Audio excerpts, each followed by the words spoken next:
Hi. Yesterday I got completely washed out in terms of rain, and it just made me think that really August has been a really bad month weather-wise in Ireland. We've had really bad weather. I mean, we've had a few nice days, and I managed to get out and do some filming. I did the Glenbarrow project, and then I also did the Norman Castle on the same day.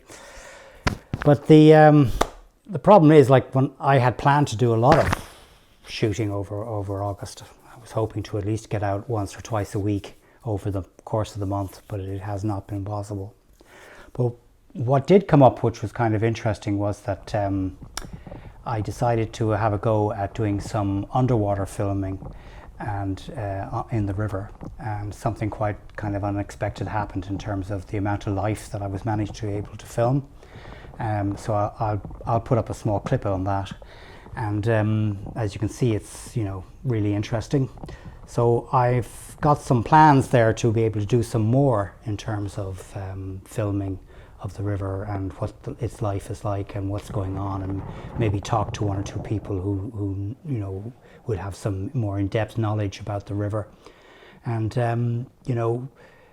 maybe make something interesting out of that, a small little documentary, as it were, on YouTube about the life of the river.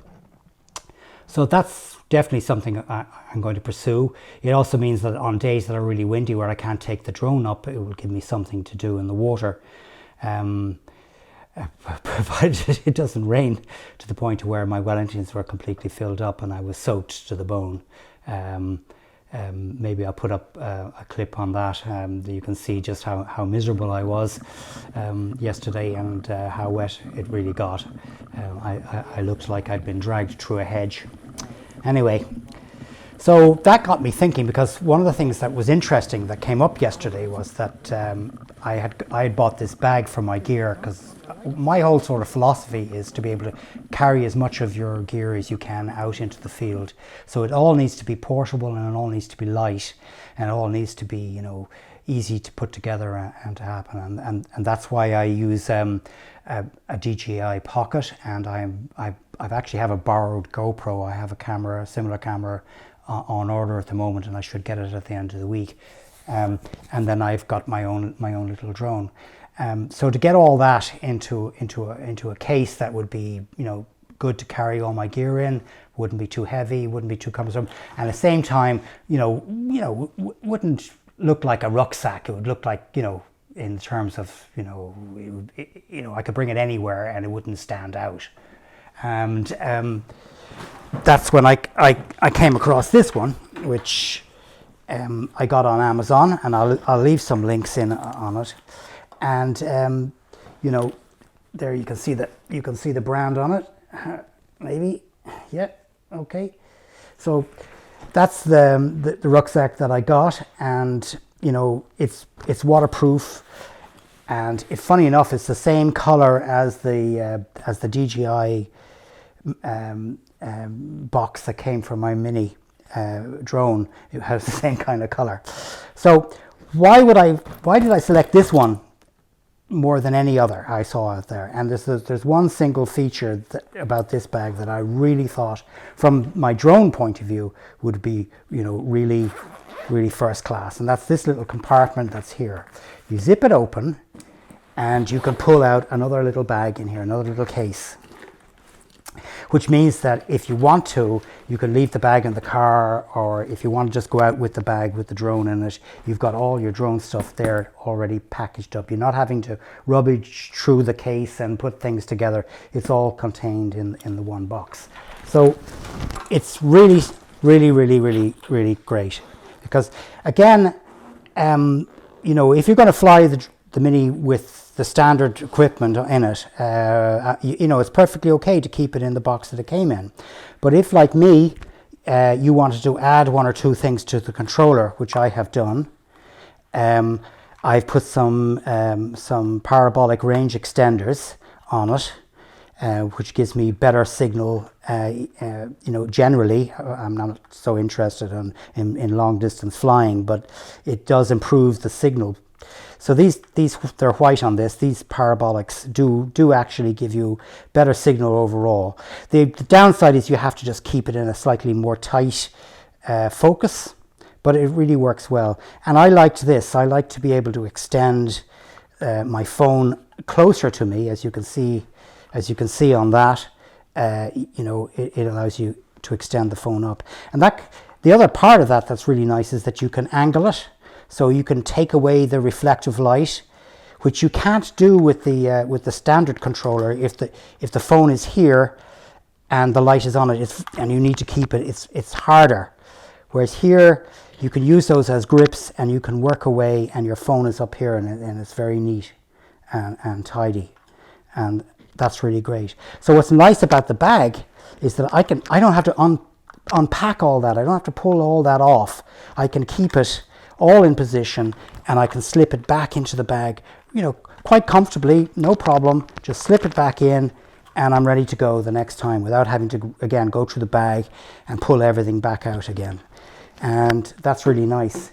And you can see that you can make compartments inside the bag. So I've got the battery charger and holder here, and underneath I've got my spare blades, and then the actual mini drone is here as well. So this is the DJI Maverick Mini, and funny enough, everything's a little bit damp today because we were, as I said, absolutely drowned yesterday in the rain, and a certain amount of dampness definitely got into the whole thing, even though I had protective coverings and everything else on everything. Now nothing is badly wet or anything like that, so yeah, it functioned really well, because yesterday's rain was torrential. It was like something you'd see in a monsoon.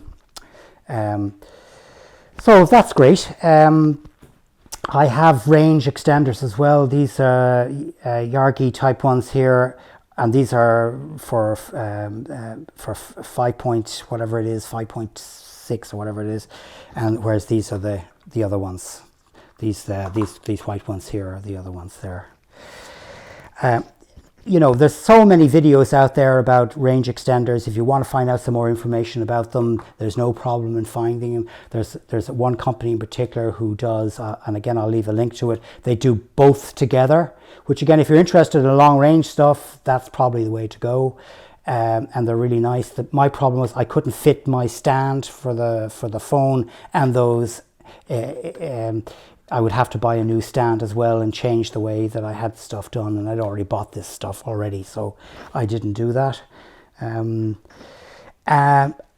Also, the other thing about the bag that's good is that you can fit these little covers, which go over the props, go over the blades, and protect them when they're in the bag.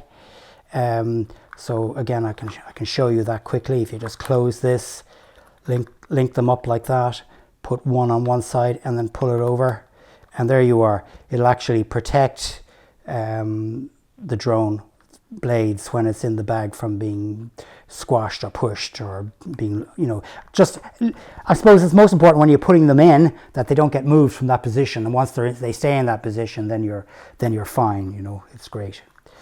So that's for. So yeah, the bag I find is absolutely first class and terrific for what I use it for.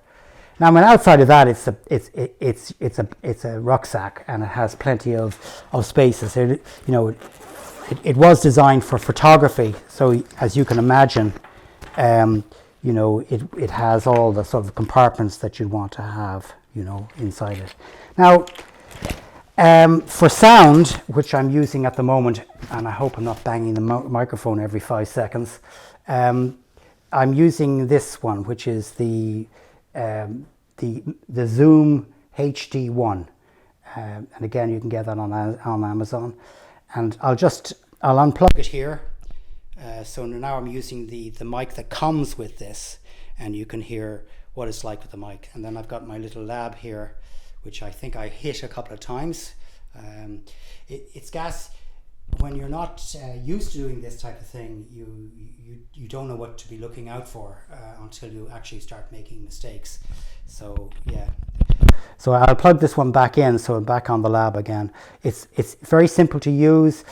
It gives you good sound, you know, while you can have sound on your other equipment, this makes sure that you get really good sound, and you can also record ambient sounds with it, etc. And I hope to get better at using this and better at the whole sort of sound end of things, because I think it's really important in nice video work to have good sound.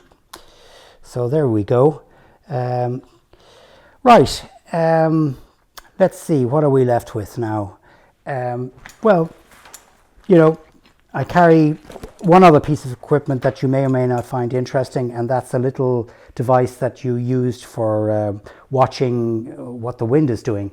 So again, I mean, you get apps and things that'll tell you what the wind should be doing, but when you actually get into the field, it's very good to be able to have something that you can use that will show you exactly what the wind is, and you just switch it on, and the wind goes through this, and it spins around, and it'll give you a reading here that'll tell you exactly what's going on with the wind, which can be reassuring, you know, especially if you're getting sort of those sort of days where you're getting gusts and you can't be quite sure, you know, are they going to be causing you a problem or not?